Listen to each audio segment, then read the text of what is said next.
Her name was Madison Pierce, and when she first told me this story, I had to sit in silence for almost 3 minutes because I couldn't figure out which part terrified me most. She's a federal magistrate judge in Detroit. She was 39 years old when her sister, her younger sister, the one she'd protected her entire life, arrived at her apartment at 2:17 inches the morning, holding the keys to her car, asking Madison to confess to a crime she had committed. This is the moment where I need to stop and say something out loud. If you've ever been dismissed by the people closest to you, if you've ever had your achievements minimized by your own family, this story is going to sit with you long after you finish watching. What happened next revealed everything about who her family actually was, beneath the image they performed for the outside world. Let me back up and show you who these people were before everything changed. Madison's younger sister was named Stephanie Hartley. At 33, Stephanie had built something that looked like a life. She was running for a seat on Detroit's city council, the kind of campaign that had her face on community center posters and bus shelter advertisements and campaign literature stacked in coffee shops all across Midtown. Her platform was built on accountability and safer streets. Her messaging was about leadership with integrity. Her campaign manager, a man named Devin Cross, spent 18 hours a week managing her social media and coordinating donor events. Stephanie's parents, Mark and Elena Hartley, had organized their entire retirement around this campaign. Mark had spent 28 years advising political candidates. He was a crisis consultant. Elena chaired 3 different community boards and introduced Stephanie at every event as the future of Detroit's civic leadership. In that family, there was a clear hierarchy of value. Stephanie was the family's investment, their hope, their justification for every sacrifice they'd made. Madison was the other daughter, the one who disappeared into federal service, the one who stopped trying to explain her work at family dinners, because every time she mentioned something about her job, her father would redirect the conversation back towards Stephanie's campaign. Madison had transferred to a different law school than her father expected. She had graduated in the top 15% of her class. She had clerked for a federal judge. She had spent 4 years prosecuting corruption cases as an assistant United States attorney. She had built a career with precision and discipline and integrity. Her family treated it like a hobby she might eventually outgrow. "So what exactly is it that you do all day?" Mark would ask, and when Madison started explaining, he would already be halfway through checking his phone. Elena started telling relatives that Madison had taken a different path and left it at that. The kind dismissal that sounds gentle but is actually a way of saying, "Your choices don't fit our story, so we've stopped listening to what they mean." 3 weeks before Stephanie's campaign reached its critical moment, Madison had stood in a federal courthouse and taken an oath.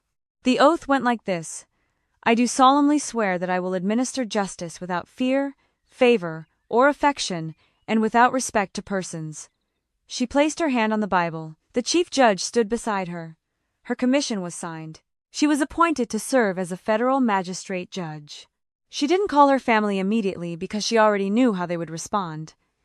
They would be proud in a distant, polite way. Mark would say, "That's excellent, Madison, truly. Now, Stephanie's campaign is entering its critical phase, and we need." Elena would hug her, and then immediately ask, "Will this position interfere with your family responsibilities?" Madison understood their language by then. She had been fluent in it for decades, so she didn't tell them right away. She didn't correct the stories they were telling at parties about what she did for a living. She let them believe she was still somewhere in the background, still available whenever they needed her to bend or compromise, or simply become small enough not to inconvenience anyone. On the night everything fractured, Madison was reviewing case files when her phone buzzed. It was Stephanie. "Nat, I need to borrow your car. I know it's late. I'm sorry. Please." That word "please" carried 8 years of history between them. When Stephanie was 25 and had damaged an apartment at a party, and the landlord threatened legal action, Madison paid the damages and took the rental violation in her own name to protect her sister from her father's rage. When Stephanie was getting into law school, she'd used Madison's name on an application form for a scholarship, and Madison had discovered it 3 days before the deadline. Madison had resubmitted the correct application without telling anyone. Stephanie had always known, somehow, exactly which moments to ask. "I'll pick it up tomorrow morning," Stephanie texted. "Thank you." At 2:17 a.m., Stephanie appeared at Madison's door. She was wearing the kind of professional clothing you wear to fundraising events, and she smelled like perfume and peppermint and something else Madison couldn't immediately identify. "What happened?" Madison asked, and that's when she saw the car. The headlight on the driver's side was shattered. A dark scrape ran across the front bumper. A thin red mark, the kind that comes from impact with something soft, ran along the hood. Stephanie's story was careful and controlled. She had been driving west on a street in Midtown. A person had stepped into the road. The pavement had been icy. She couldn't stop in time. She had clipped him. Then, and this is the part where Madison's stomach dropped, she had kept driving. She had driven to a different neighborhood and waited there for 20 minutes, trying to calm down, trying to think. Then she had come to Madison's apartment. "Did you call 911? Madison asked. Stephanie didn't answer. "Did you stop the car? Did you check if he was conscious? Did you call for help?" Stephanie's face had shifted into the expression Madison recognized from campaign videos, controlled, rehearsed, performing competence while feeling something else underneath. "I slowed down. I saw him move. Then I kept driving." Before Madison could speak, Mark pushed into the apartment like he'd been standing in the hallway waiting for permission. Elena followed him. And what happened next was the moment Madison understood that her family was not coming to solve a crisis. They were coming to manage a narrative. Mark looked at the damaged car with the expression of a man who has seen 1,000 problems and knows there is always a solution if you're willing to be creative enough with the truth.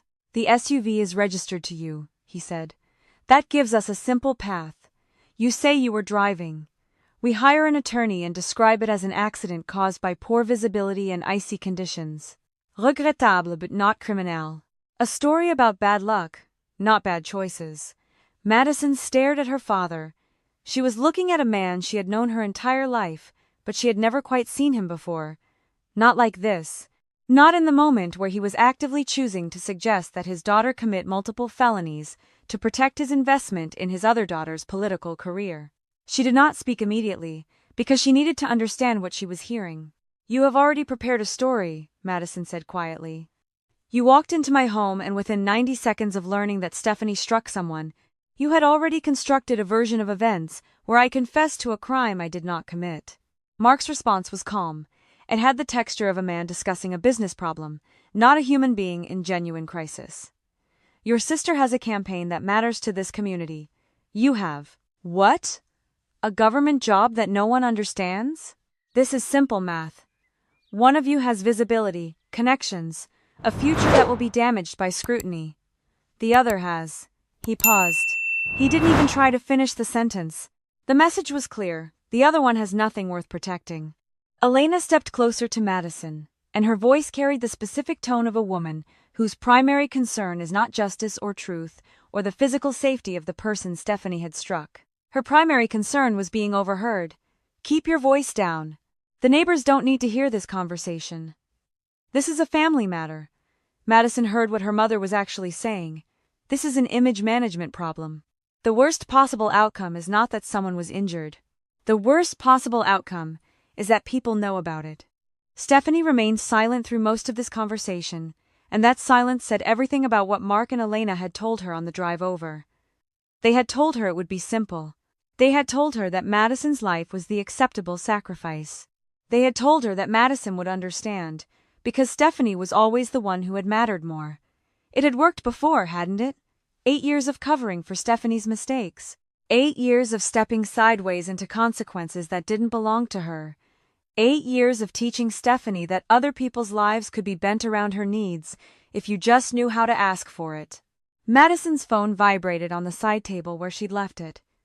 When she looked down, she saw a notification from a courthouse security officer named Marcus Yale.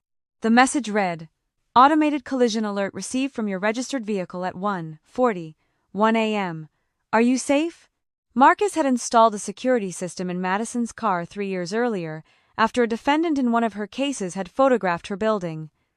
The system included encrypted cameras that synchronized to federal servers. It captured both interior and exterior footage. It recorded everything when it detected unusual deceleration or sudden impact. The system had been activated the moment Stephanie struck that person. Everything was preserved. The interior audio, the exterior video, the GPS route, the speed data. Madison turned her phone face down and did not tell anyone in that room what she knew. She sat there for the next 2 hours and listened to her family construct lies, while evidence of the truth uploaded silently to a locked server that her father could not access, her mother could not bribe, and her sister could not make disappear. She wanted to know exactly how far they would go. She wanted to understand what they were willing to sacrifice. She wanted to hear them speak the conspiracy out loud, so that when the moment came, they could not deny what they had chosen. At 2:43 a.m., Mark began assigning roles. He told Elena to call Stephanie's campaign manager and claim that Stephanie had developed food poisoning after the fundraiser and needed to cancel her morning commitments. He told Stephanie to delete any text messages that mentioned Madison's car.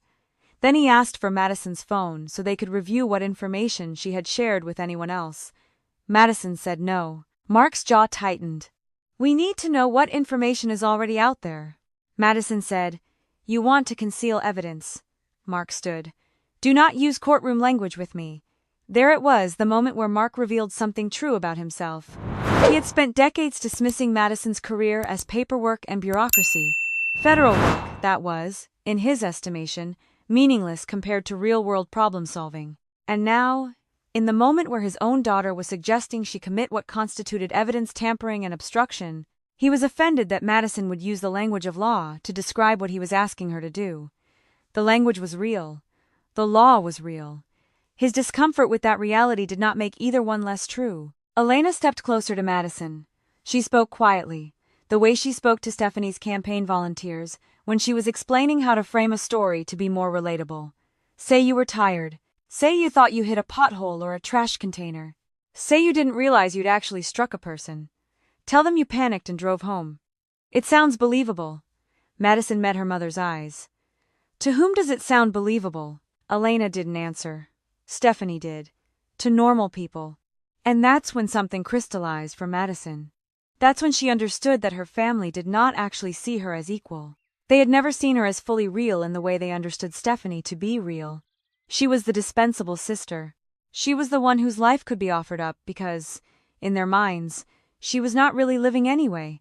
A person living a normal life would be happy to sacrifice. A person with real connections, real status, real meaning would understand the cost and do it anyway. Stephanie's conviction that Madison would comply was not based on sisterly love. It was based on contempt. Madison's phone vibrated again. Marcus Yale had written back. Confirmed. Preservation lock initiated. All uploaded files are secure and backed up. Do not access unless authorized under proper protocol. At 3:12 a.m., while Mark was still explaining how the story would go, Elena's phone rang. She walked into Madison's small kitchen, but the apartment was close enough that everyone could hear. Elena's voice changed twice in the conversation. First, she was reassuring. No, she is here with us. Yes, we're certain she was home all evening. Then her voice changed again, and now it carried the frequency of fear. A video? How clear is it? Everyone in the living room stopped talking. Elena returned, and her face had lost color. A campaign volunteer reported that a doorbell camera recorded part of the accident. The video is dark, but the vehicle is clearly registered to this address. It looks like Madison's car. Mark's expression shifted. He was recalculating. Stephanie's panic became focused energy. She said, "What do we do?" Mark answered immediately. Madison reports the damage to police before they contact her. Voluntary disclosure. It makes her appear responsible and proactive. We describe it as a hit-and-run victim's damage to her vehicle. Someone struck her car and fled the scene. Madison listened to her father construct an entirely new lie in real time. She heard him explain how the presence of video evidence actually gave them more control over the narrative if they moved fast enough. She heard him assign new roles.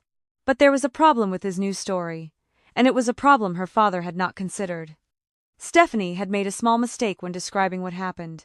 She had mentioned a name. When Mark was probing for details, asking whether Stephanie had been alone, asking whether she had been on her phone, asking whether she had been speeding, Stephanie had said, too quickly and too definitively, "I was alone."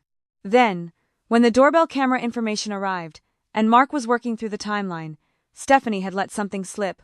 "Evan said the street was empty," she'd said. The room went silent. Madison asked, "Who is Evan?" Stephanie did not answer. Mark did. No one. Stephanie misspoke. She was alone. But Madison had spent 4 years questioning witnesses under oath. She knew the difference between someone who was lying about something fundamental and someone who was trying to hide a detail they'd momentarily forgotten. Stephanie's slip revealed something important. She had not been alone in the car.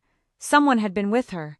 Someone had been present when she struck that person and drove away. Someone had either participated in the crime or witnessed it and failed to report it. Both options were serious. Both options were leverage. Both options complicated Mark's careful narrative. At 3:45 a.m., Stephanie's campaign manager arrived. His name was Devin Cross, and when Madison saw him, she understood immediately why Stephanie had invented the story about a photographer following her and needing an unmarked vehicle. She understood why Stephanie had been so certain Madison would loan it to her. The reason was standing in Madison's living room, and he was married to the daughter of one of Stephanie's largest campaign donors. Devin was polished and nervous.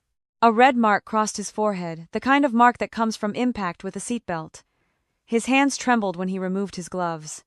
Mark looked at him and understood immediately what had happened. "You were in the car," Mark said. "It was not a question." Devin's expression confirmed it before his words did. He said, "Stephanie had received a threatening message. I wanted to make sure she got home safely." Mark's response was immediate. "Were you drinking?" Devin's hesitation lasted exactly 2 seconds. 2 drinks. Maybe 3. Stephanie started to speak, and Mark held up a hand. "Has anyone called a lawyer?" No one had called a lawyer. Mark called one now. Her name was Rebecca Shaw, and she arrived at Madison's apartment 45 minutes later, carrying the exhausted expression of someone who has spent a career rescuing people from their own choices. Rebecca listened to a brief, incomplete version of events. Then she did something that revealed her actual interest in whether anyone in that room was telling the truth. She ordered everyone to stop talking. She said, "From this moment forward, no one discusses any detail of what happened. Nothing. No comparisons of stories. No discussion of what you will say to police. Nothing. Each of you is preserving every phone, every device, every message. And each of you understands that a private family conversation about concealing a crime is not private the moment police discover it." Rebecca's arrival forced a shift that was essential. Before, everyone was operating on the assumption that this was a family crisis to be managed. Rebecca's presence reframed it as what it actually was: a legal problem where multiple people were at risk of criminal charges. It changed the calculation. Mark still wanted control, but now control meant limiting exposure, not orchestrating perfect lies. Elena wanted the image preserved, but now she was beginning to understand that the image might not be savable. Stephanie was terrified in a way she hadn't been before, because she finally understood that she might not be protected. And Devin was beginning to calculate the cost to himself. At 4:18 a.m., Rebecca asked Madison a single question. "Do you have any recordings of any conversations?" Madison said, "Yes." Rebecca said, "Did you access them?" Madison said, "No." Rebecca said, "You will not access them. You will not play them for anyone. You will contact the federal security officer who installed the system and inform him that you have contacted legal counsel and will be following proper preservation protocol." Then Rebecca turned to Mark and Elena. "If law enforcement discovers that you have discussed coordinating testimony or altering any detail of what happened, that conversation becomes evidence against you." This was a family discussion, but family conversations are not privileged when they involve planning the concealment of a crime. Mark's face showed that he had not considered this outcome. Not really. He had managed crises before. He had positioned his clients favorably, shaped stories, influenced narratives. But he had always done it within a space where there were no recordings, where the true version of events could be discarded and replaced with a better one. He had never confronted a situation where the truth was locked on a federal server, and he was actively creating evidence of his own conspiracy by sitting in Madison's living room at 4 a.m. and suggesting that his daughter confess to a crime she didn't commit. Madison walked into her home office and told everyone she needed privacy. She locked the door. On the wall behind her desk she had placed 2 things. The first was her black judicial robe. The second was her framed federal commission, signed by the United States District Court, with her name engraved beneath the title, "The Honorable Madison E. Pierce, United States Magistrate Judge." She had hung them 3 weeks earlier. after her investiture ceremony. She had not told her family about the investiture. She had mentioned it at Thanksgiving dinner. Mark had said he was busy preparing Stephanie for a debate. She had sent her parents an invitation to the ceremony. Elena had replied with a photograph of Stephanie's new campaign signs and asked whether Madison could help manage voter turnout in her district. When Madison opened her office door, Stephanie was standing directly outside. She stepped inside without being invited. She saw the robe. She saw the framed commission. She read the words, "Magistrate Judge." Her face went pale. "What is that?" Madison said. "My commission." Stephanie reached out as if to touch the frame, then pulled her hand back. "You're a judge? A federal judge?" Madison said. "A federal magistrate judge. I was appointed 3 months ago and sworn in 3 weeks ago." Stephanie looked between the robe and her sister. She said one thing, and it revealed everything about what she believed she would never have to face. "How long have you been hiding this?" Madison stepped back. She said, "I mentioned my confirmation hearing. Dad said he was busy. I invited you to my investiture ceremony. Mom sent pictures of your campaign signs. I did not hide my life. You simply did not look at it." Mark and Elena appeared in the doorway. Mark recovered first. He said, "Well, this changes the situation." He was already recalculating, already thinking about what Madison's position meant for strategy, for credibility, for whether he could use her title to add weight to whatever story he was about to construct next. He said, "Judges understand discretion. Judges handle sensitive situations. You can help us navigate this quietly." Madison looked at her father directly. "My position does not allow me to help conceal a crime." "It gives you credibility," Mark said. "Use it to influence the investigation." Madison said, "You're asking a federal judge to participate in obstruction of justice and make false statements to law enforcement." Elena's voice rose slightly. "Natalia, you're a judge now, which means you understand complexity. This can be solved if," Madison said quietly. "I opened a security application on my phone and showed them the map of your drive. The app displayed the car's entire journey. The timestamp showed when the collision occurred, 1:41 a.m. The speed data showed Devon had been correct. Stephanie had been driving 58 miles per hour in a 35 zone. The interior audio recording showed Stephanie drinking from a silver flask, while Devon repeatedly told her to slow down. The impact footage showed the moment the vehicle struck Samuel Ortiz as he was crossing in a marked crosswalk. The exterior cameras showed everything. The backup documentation showed that Marcus Yale at the courthouse had confirmed that all files were locked in federal preservation storage and that she would be following proper protocol by notifying investigators. Mark's face changed. He said, "You knew this the entire time," Madison said. "I knew the system had recorded an impact. I did not know what the recordings contained. What I did know was that I was not going to prevent the truth from being discovered just because my family asked me to become a liar." Elena sat down on the edge of Madison's desk. Her voice became small. "Please don't do this," Madison said. "I have not done anything." Stephanie drove the car. Devon was present. "You decided that my life was worth sacrificing." "I decided that was wrong," Stephanie said. "What happens now?" Madison said, "You call your attorney. You preserve every message. You surrender honestly to investigators. You stop contacting witnesses. And you understand that the rest of what happens belongs to the legal process, not to this family's desire to control the outcome." Rebecca Shaw ordered Stephanie and Devon to surrender to police by 8 a.m.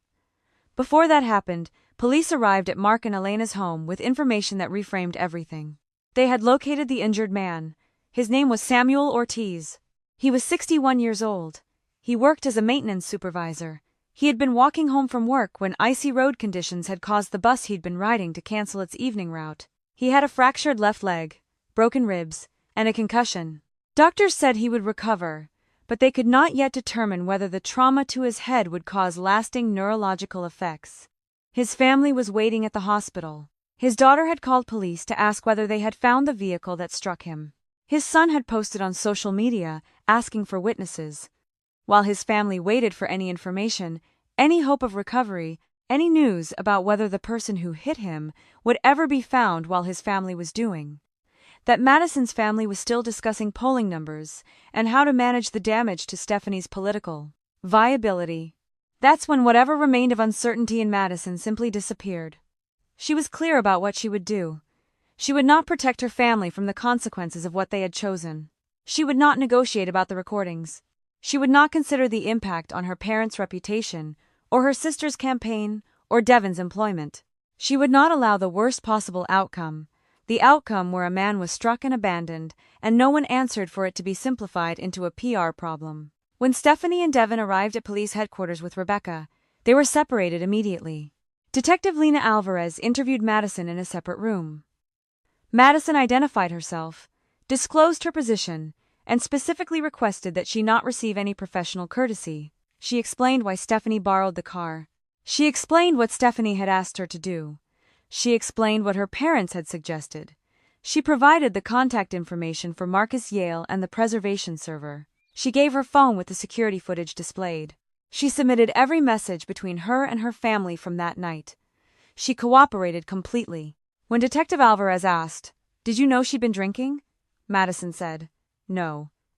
When the detective asked, "Why did she need your vehicle?" Madison said, "She told me a photographer was following her campaign van, and she needed something unmarked." The detective opened a folder. A witness had seen Madison's SUV near the campaign fundraiser at 12:58 a.m. Another camera had recorded it traveling 58 miles per hour in a 35-mile-per-hour zone before the collision. And then Detective Alvarez said something that changed everything again. "Your sister contacted police by phone before arriving here. She suggested that you may have taken the vehicle after the reception." Madison remained completely still. She said, "When did she make that statement?" The detective said. "Around 6:15 a.m. She said she wasn't certain, but suggested you had access to the vehicle and might have been emotionally distressed. Even after seeing the recordings, even after understanding that the evidence existed and would be viewed by police, even after hiring an attorney, Stephanie had still placed Madison behind the wheel. She had still tried to create an alternate version of events where the blame belonged to her sister. The legal process that followed was careful and thorough. The recordings were reviewed by Detective Alvarez and the federal security team. Every frame was documented. Every sound was transcribed. The recordings revealed things Stephanie had not admitted.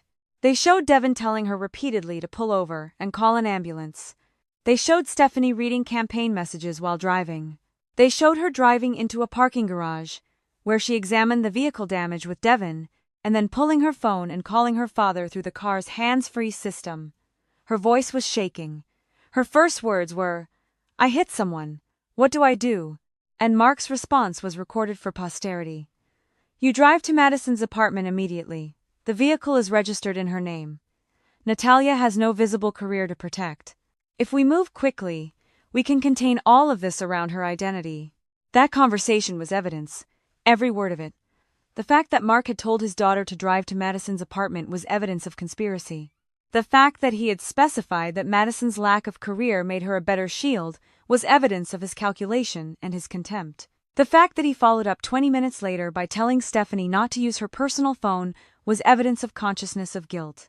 The fact that he instructed her to lie to police was recorded and documented and would appear in every file related to the investigation.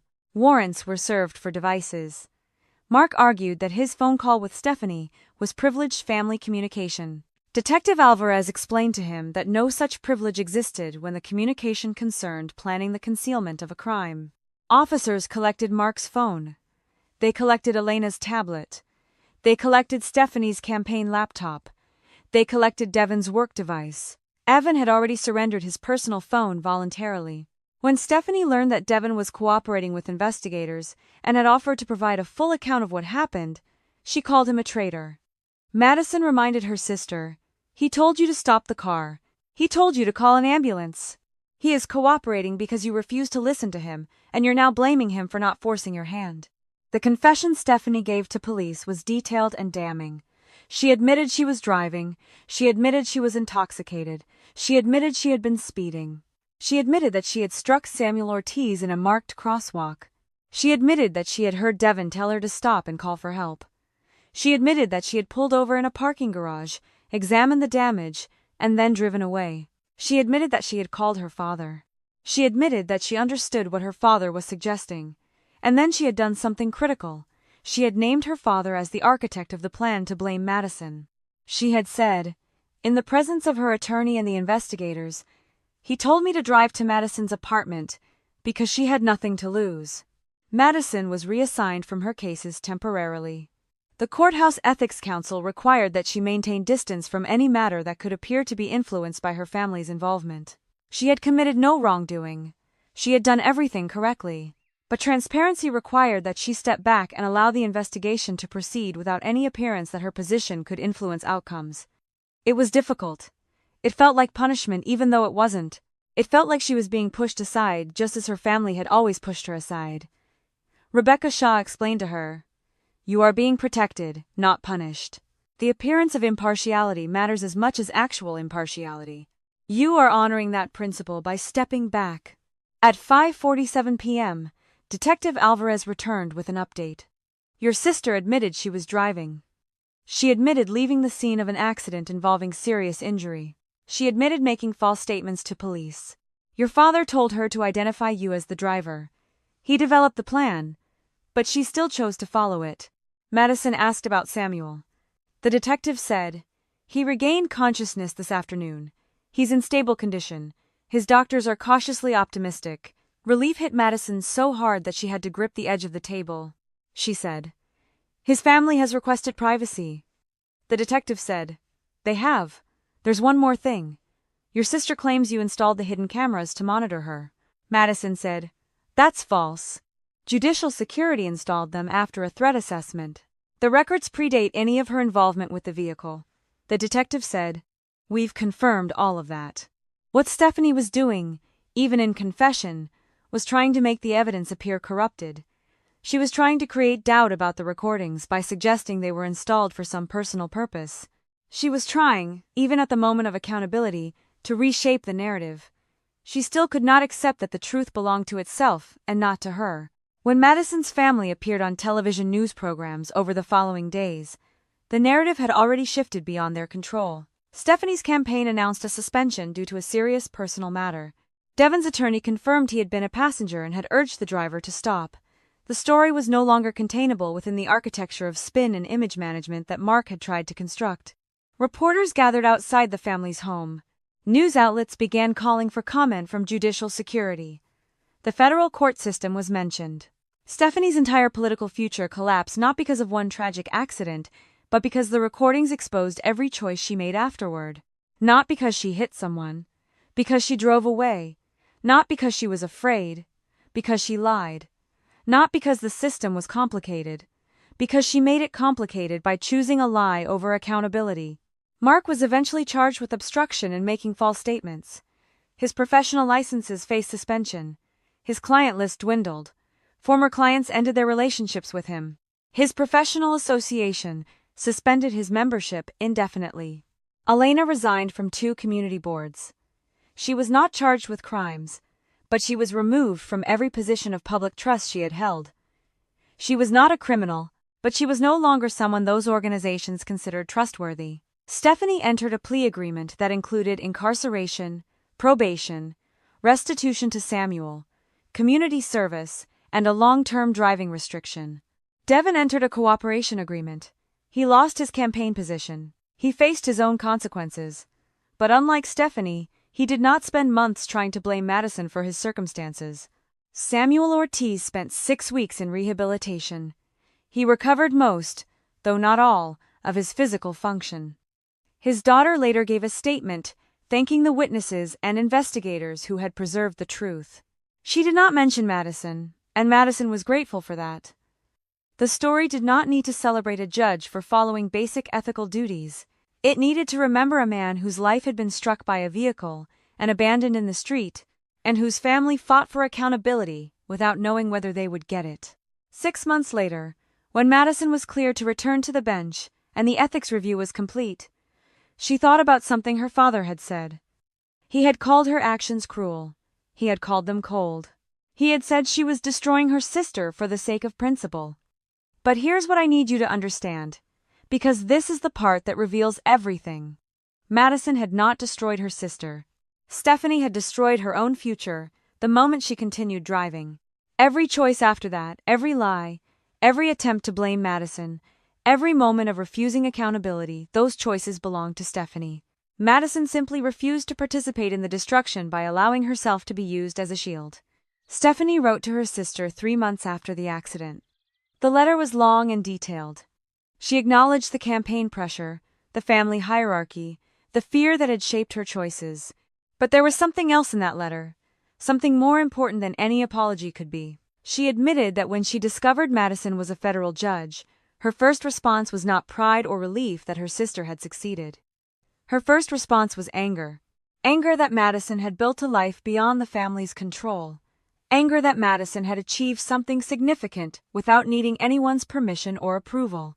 Anger that Madison had become something that required attention instead of something that could be ignored. Stephanie admitted that she had smiled when asking, "Who would believe you anyway?" because she wanted Madison to feel small. She wanted to confirm what their parents had been suggesting for years, that Madison's life and career and achievements didn't matter because they existed outside the story their family told about itself. Madison read that letter twice. She did not visit Stephanie. She did not promise that reconciliation was coming. She did not offer immediate forgiveness. Because immediate forgiveness would have been another form of protection. It would have allowed Stephanie to avoid the full weight of what she had done. Madison understood something that many people take years to learn. Forgiveness offered too quickly becomes a shield from accountability. It allows people to feel absolved without actually changing. So Madison wrote back with a single sentence. Accountability must precede reconciliation. When you have finished accepting what happened and why it matters, I will consider contact. Mark and Elena sent messages through relatives asking Madison to participate in family healing. Mark said, "Public humiliation has punished all of us enough." He did not say, "I was wrong." Elena said, "The family needs to move forward." She did not say, "I asked you to lie for us." Neither of them could manage an apology without adding a justification, a context, a reason Madison should forgive them anyway. Madison responded through her attorney. "I will not participate in healing that requires me to forget what happened. I will consider contact with each of you after you accept responsibility without adding a context, without blaming fear or politics or pressure or me. Until that day, do not contact my home or my workplace." Mark called this cruel. Elena called it cold.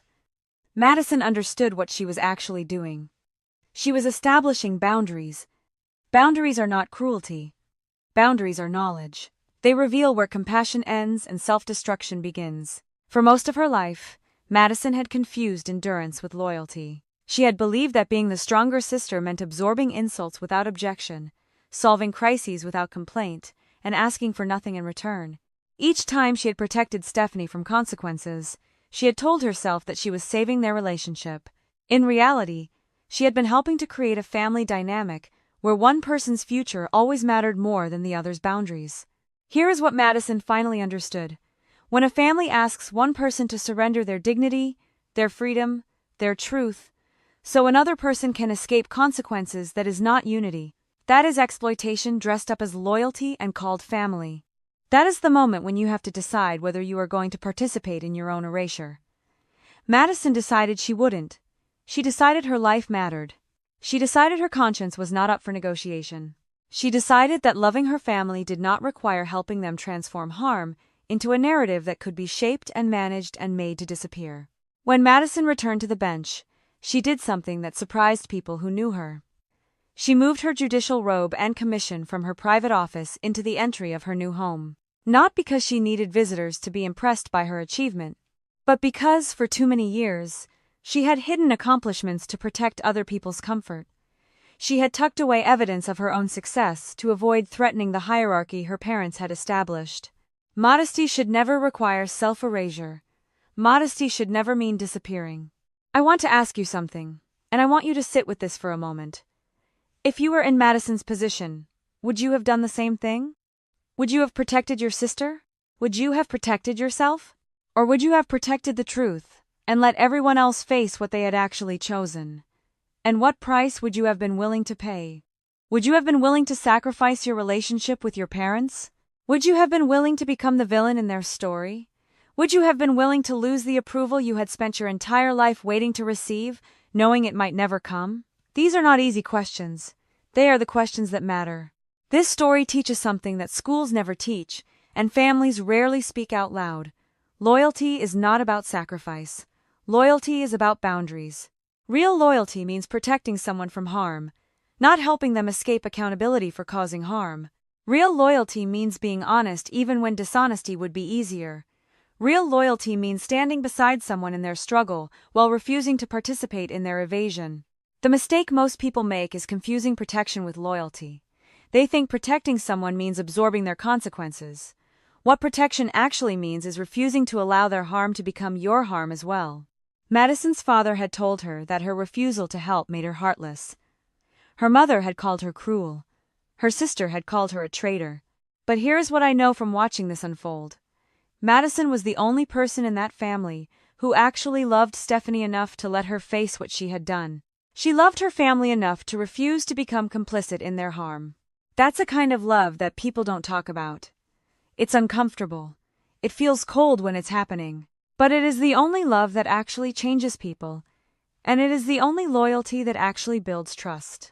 If you have ever been the person in your family who was not seen, who succeeded quietly while someone else was celebrated loudly, who learned to ask for nothing while someone else was given everything, this story is for you. Your achievements matter, your life matters, your boundaries matter, and the moment you decide to stop disappearing is the moment everything changes.